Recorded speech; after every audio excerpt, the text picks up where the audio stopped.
எங்களுடைய நோன்புகளிலே ஏதேனும் சிறிய குற்றங்கள் குறைகள் ஏற்பட்டிருந்தாலும் உன்னுடைய மேலான கிருபையை கொண்டு எங்களுடைய நோன்புகளை நீ அங்கீகரித்துக் கொள்வாயாக. எங்களுடைய பாவங்களை நீ மன்னித்து அருள்வாயாக.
என் பேர் முகமது ரஃபி. இந்த ரம்ஜான் ஆரம்பித்து இன்று 5வது நாளாக சென்று கொண்டிருக்கிறது. இந்த ரம்ஜான் 30 நாள், வருடத்திற்கு 30 நாள் நாங்கள் காலையில் 4:30 மணிக்கு சாப்பிட்டு 6:35க்கு நோன்பு திறப்போம். இன்று நோன்பு திறந்து நைட்டு இரவெல்லாம் நின்று இறைவனை வணங்குவோம். இந்த ரம்ஜானானது ஒரு மக்களுக்கு அறிவியல் பூர்வமாகவும் இந்த நோன்பு இருக்கிறது. எப்படி என்றால் 11 மாதம் ஒரு மனிதனின் உடல் மாறக்கூடியதாக இருக்குது. இந்த ஒரு மாதத்து நோம்பில் சுகர் மற்ற எந்த நோய் இருந்தாலும் இந்த ஒரு மாதம் நோன்பு இருக்கிறதுனால இது குணமாகுதுன்னு சொல்லிட்டு வல்ல இறைவனும் சொல்லியிருக்கிறார். இன்றைக்கி விஞ்ஞானிகளும் மலைத்து போயிருக்காங்க இந்த நோன்பை நினச்சி. இந்த விரதம் நாங்கள் எப்போது இருந்து அதே மாதிரி வருடத்திற்கு நாங்கள் சம்பாதிப்பதை 2.5% ஏழை வரி எப்படி அரசாங்கத்திற்கு இன்கம் டேக்ஸ் கட்டுகிறோமோ அது மாதிரி நாங்கள் சம்பாதித்ததில் 2.5% ஏழை மக்களுக்கு கொடுத்து உதவ வேண்டும். அதுதான் ரம்ஜானின் சிறப்பு. இந்த மாதம்தான் குர்ஆன் இறக்கி வைக்கப்பட்ட மாதம். அதனால் இந்த மாதம் எப்பொழுதும் நாங்கள் எப்பொழுதும் இறைவனை தொழுது இரவெல்லாம் நின்று வணங்கி பகலெல்லாம் பசித்திருந்து மக்களுக்கு ஏழைகளுக்கு நாங்கள் எப்பொழுதும் உதவி செய்து கொண்டிருக்கும் மாதம்தான் இந்த சிறப்பான மாதம். எப்பொழுதும் இஸ்லாமியர்களிடத்திலே அந்த குணம் இருக்கும். இந்த மாதத்தில் அது மிக மேலானதாக இருக்கும். ஏனென்றால் இந்த மாதம் முழுவதும் ஏழைகளுக்கு செய்யக்கூடிய மாதம், இறைவனுக்கு நன்றி செலுத்தக்கூடிய மாதம். இறைவன் என்ன சொல்லியிருக்கிறானோ கட்டளைகளை கடைப்பிடிக்கும் மாதம் இந்த மாதத்திலே நாங்கள் எல்லாம் நோன்பு இருந்திருக்கிறோம். எங்களுடைய தமிழகத்திலே ஒரு மாற்றம் வர வேண்டும், ஒரு நல்லாட்சி ஏற்பட வேண்டும். அதற்காக வேண்டி சகோதரர்களை எல்லாம் கூப்பிட்டு நாங்கள் இன்று நோன்பு திறந்திருக்கோம். எங்களுக்கு ஒரு மகிழ்ச்சியான நாளாக இருக்கிறது. இந்த நாள் நோன்பு கஞ்சி என்பது ஒரு மனிதனுக்கு காலையில் 4:30 மணிக்கு இது 4:30 மணிக்கு நம்ம இந்த நோன்பை ஆரம்பித்தா காலையில் சாயங்காலம் 6:30 மணி ஆயிரும். அது வரைக்கும் என்ன ஆகுன்னு கேட்டிங்கன்னா அந்த உடல் ரொம்ப சூடு ஆயிரும். அந்த கஞ்சிங்கிறது எப்படின்னு கேட்டிங்கன்னா கஞ்சி காய்ச்சி கஞ்சியை குடிக்கும்போது உடல் தணுப்பாகுது. அதனால் இந்தியாவிலே எங்கேயுமே இல்லை, தமிழகத்தில் மட்டும்தான் இந்த பழமையாக இருக்குது. இது மிக சிறப்பானது. ஏன்னா அந்த உடல் குடல் சுருங்கி இருக்கும். இந்த கஞ்சி குடிப்பதனால இந்த குடல் கொஞ்சம் பெருசாகும். அதுக்கப்புறம் தான் நாங்கள் எல்லாம் உணவு சாப்பிடுவோம். மற்ற எங்கேயுமே இல்லை, தமிழகத்தில் மட்டும்தான் இந்த கஞ்சி சிறப்பாங்க. இப்போது வழக்கமான நாட்களில் பசியோடு இருக்கும், அப்போ சாப்பிடுவோம், ஒரு புத்துணர்வு இருக்கும். ஆனால் இந்த நோன்பு நாளங்கள் நோன்பு கழித்து கஞ்சி குடிக்கிறது எந்த அளவுக்கு சிறப்பாக இருக்குது? நீங்கள் சாப்பிட்ருக்கீங்க, எப்படி உணர்வாக இருக்குது? நாங்கள் நோன்புங்கிறதே ஒரு புத்துணர்ச்சி தான். எப்படின்னு கேட்டிங்கன்னா 11 மாதம் நம்ம ஒரு 15 மணி நேரம் நோன்பு இருக்கும். அந்த 15 மணி நேரத்தில் ஏதோ ஒன்று சாப்பிட்டுட்டே இருப்போம். ஆனால் அந்த நோன்பு இந்த 15 மணி நேரம் நம்ம வயிறை தண்ணியும் குடிக்காமல் எம்டி ஸ்டொமக்காக வைக்கிற போது ஒரு புத்துணர்ச்சி ஏற்படும். நம்ம இப்போ நோன்பு திறந்ததுக்கப்புறம் இதை விட ஒரு எனர்ஜியாக இருக்கும். எப்போவுமே 30 நாட்களும் நோன்பு இருக்கிறவங்களுக்கு எனர்ஜியாக தான் இருப்பாங்க. இது உலகத்திலேயே மிகப்பெரிய ஒரு விஞ்ஞானிகள் எல்லாமே சொல்லிட்டாங்க. இந்த கொழுப்பை இது வந்து இந்த நோன்பு வந்து குறைக்கும், சுகரை குறைக்கும், எல்லா விதமான நோய்களையும் குணப்படுத்துறது இந்த நோன்பு என்பது எல்லாருக்கும் தெரியும், விஞ்ஞானிகளுக்கு தெரியும். 1400 வருஷத்துக்கு முன்னாடியே எங்களுடைய இறை தூதர் முகமது நபிகள் நாயகம் அவர்கள் வந்து எங்களுக்கு இறைவன் வகுத்த சட்டத்தை வகுத்து கொடுத்துருக்காங்க. அதை நாங்கள் தொடர்ந்து கடைபிடித்து வருகிறோம். இந்த கஞ்சி வந்து எந்த அளவுக்கு ஊட்டச்சத்து வாய்ந்தது, சிறப்பானது, மருத்துவம் வாய்ந்தது?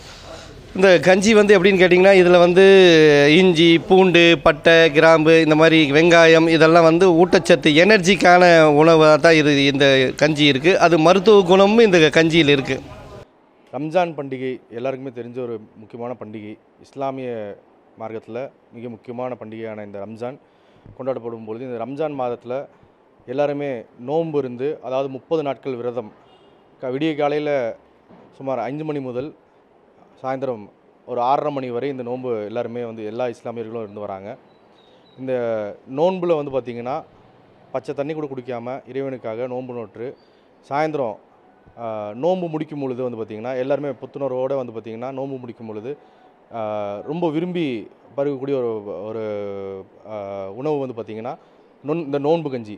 இஸ்லாமியர்கள் ரொம்ப விரும்பி பருகக்கூடிய இந்த நோன்பு கஞ்சி, இதனுடைய செயல்முறைகள், இது எவ்வளோ ஆரோக்கியமானது அப்படின்னு சொல்லி பார்த்தீங்கன்னா, ரொம்ப அழகாக ஒரே ஒரு உணவு வகையில் வந்து பார்த்திங்கன்னா நோன்பு கஞ்சியில் நமக்கு தேவையான அரிசி, பருப்பு, இஞ்சி மற்றும் பூண்டு, அது மட்டும் இல்லாமல் கிராம்பு, பட்டை, கிராம்பு, ஏலக்காய் என்று உடலுக்கு மிக ஆரோக்கியமான தேவையான எல்லா விஷயங்களும் இதில் சேர்ந்து ரொம்ப ஒரு குறுகிய நேரத்தில் ஒரு நோன்பு கஞ்சியில் வந்து பார்த்திங்கன்னா நமக்கு உடலுக்கு தேவையான ஆரோக்கியமான எல்லா விஷயங்களும் இதில் வந்து சேர்த்து நமக்கு வந்து நோன்பாளிகளுக்கு இது எல்லாமே வந்து பார்த்திங்கன்னா எல்லா இடத்துலையும், எல்லா பள்ளிவாசல்கள்லையும், குறிப்பாக பள்ளிவாசல்களில் இது செஞ்சு எல்லாருக்குமே பகிர்ந்து மிகுந்த மகிழ்ச்சியோடு நாங்கள் வந்து பார்த்திங்கன்னா இந்த நோன்பு நாங்கள் வந்து ரம்ஜானை கொண்டாடி வந்து கொண்டிருக்கிறோம். இந்த பள்ளிவாசல் ஆரம்பித்து 130 வருஷம் ஆச்சு. 130 வருஷத்தில் முதல்ல ஒரு 50 வருஷமாக வெளியே இருந்து வாங்கிட்டு இருந்தோம் கஞ்சி, வெளியே கொடுக்கறதுக்கு. பள்ளிவாசலில் செய்ய மாட்டோம், பள்ளிவாசல் சின்னதாக இருந்துச்சு, அப்போ செய்ய முடியாது நம்மளால். அதனால் வெளியே வசதி படைச்சவங்க வீட்டில் செய்வாங்க, வீட்டில் செஞ்சு வெளியெல்லாம் கொடுத்துட்டு இருந்தாங்க. அதை மாற்றி ஒரு 50 வருஷமாக தான் நம்ம பள்ளியில் செய்கிறோம். நம்ம பள்ளியில் நல்ல முறையில் செய்கிறோம், முகலவாசிகள் எல்லாத்துக்குமே நல்ல முறையில் விநியோகம் பண்ணுறோம். அந்த கஞ்சி சாப்பிட்றதுனால என்ன பெனிஃபிட்னா, கஞ்சி வந்து நம்ம நோன்பு இருக்கிறோம், விரதமாக இருக்கிறனால கஞ்சி குடிக்கிற போது அது நல்லா இருக்கும். அது வந்து என்ன செய்கிறதுக்கு இந்த 2 பேர் வேலை செய்வாங்க, அவங்கள விட்டு தான் செய்கிறோம், நம்மளால் செய்ய முடியாது. அதனால் வெளியாளுகளை கூப்பிட்டு தான் செய்கிறோம். அது இத்தனை நாளாக நல்லா இருக்குது. முகல்லாவாசி கேட்டாலும் சொல்லுவாங்க நல்லா இருக்குன்ட்டு. நம்ம கமிட்டியில் 15 பேர் இருக்கிறாங்க. 15 பேரும் நல்ல விதமாக வேலை செய்கிறாங்க, வசூல் பண்ணி தான் செய்கிறது. இதெல்லாம் நல்லபடியாக செஞ்சு கொடுக்குறோம் எல்லாத்துக்கும். அவ்வளோதான். ஃபஸ்ட்டு நாங்கள் கஞ்சிக்கு தயார் பண்ணுறது பச்சை மிளகா, ஆயில், தேங்காய், அப்புறம் ஆயில், நெய் எல்லாம் ஃபஸ்ட்டு வணக்கி பட்டை, கிராம்பு, சோம்பு எல்லாம் போட்டு வெங்காயமெல்லாம் வணக்கி நல்லா வணக்கிறது. வணக்கிற பின்ன தண்ணி கொதித்த பின்ன அரிசி போடுறது. அரிசி போட்டு கொஞ்சம் நேரம் தான பின்ன இலக்கி விடுறது. நல்லா இலக்கிட்டே கிளறிட்டே இருக்கணும். கிளறி முடிஞ்ச பின்ன தேங்காய், சீரகம் எல்லாம் அரைச்சி கலக்கிறது. அதுக்கு பின்ன கொஞ்சம் தம் ஆகிறது. தம்மாகி கடைசி நேரத்தில் மல்லி, புதினா எல்லாம் போட்டு தம்மு ஆஃப் பண்ணிடுவோம். அவ்வளோதான்.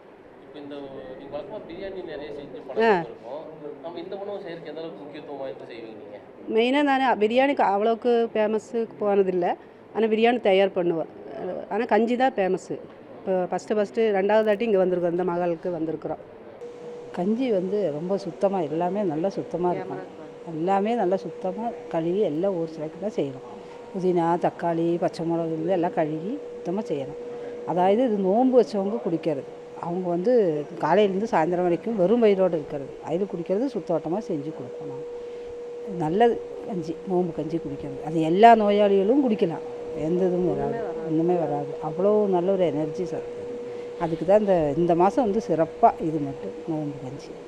எப்படி என்னென்ன சேர்ப்பீங்க, எந்தெந்த இடைவெளியில் சேர்ப்பீங்க, முதல்ல எப்படி சட்டி வச்சு எப்படி சட்டி வச்சு தேங்காய் ஆயில் நெய் ஊற்றி வெங்காயம் போட்டு வதக்கி பச்சை மிளகாலாம் போட்டு வதக்கிட்டு இஞ்சி பூண்டெல்லாம் போட்டு வதக்கி தக்காளிலாம் அடித்து ஊற்றி எல்லாமே வதக்கி கரும் மசாலா பட்டை கிராம்பு தூள் எல்லாம் போட்டு நல்லா வதக்கி உப்பும் போட்டு தண்ணி ஊற்றிடுவேன். அப்புறம் தண்ணி நல்லா கொதித்த பிறகு மல்லித்தரையெல்லாம் போட்டுட்டு அப்புறம் அரிசி போட்டு நல்லா இளக்கணும். அடி பிடிக்காமல் இளக்கி நல்லா ஒரு சில அப்புறமா செஞ்சால் சூப்பரான கஞ்சி ரெடி.